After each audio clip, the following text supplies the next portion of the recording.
আসসালামু আলাইকুম রাহমাতুল্লাহ। আশা করি আল্লাহর রহমতে আপনারা সবাই ভালো আছেন।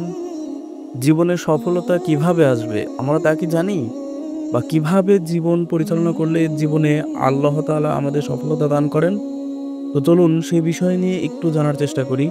আসুন জীবনের সফলতা আসার কয়েকটি কৌশল জেনে নিই। জীবনের সফলতা আসার কয়েকটি কৌশল: ১.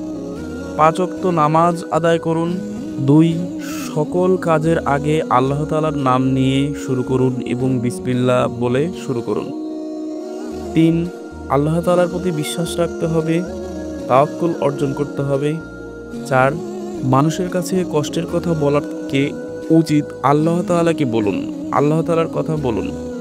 ৫. সর্বদা মানুষের বিপদে সাহায্য করার চেষ্টা করুন। ৬. সর্বদা মহানবী সাল্লাল্লাহু আলাইহি সাল্লামের আদর্শ অনুযায়ী চলাফেরা করার চেষ্টা করুন। ৭. পরিশ্রম ছাড়া জীবনে সফলতা আসে না, তাই পরিশ্রম পরিশ্রম করুন। পরিশ্রম করলে অবশ্যই আল্লাহ তাআলা সফলতা দান করবেন এবং শ্রদ্ধার সাথে পরিশ্রম করুন। ৮. জীবন থেকে অলসতা দূর করে ফেলতে হবে। অলসতা কখনো জীবনে সফলতা বয়ে আনে না। ৯. এছাড়া নিজেকে সবসময় সৎ ইমানদার রাখার চেষ্টা করুন। ভিডিওটি ভালো লাগলে সাবস্ক্রাইব করে আমাদের পাশে থাকবেন। ধন্যবাদ। সবাই ভালো থাকবেন। আল্লাহ হাফেজ।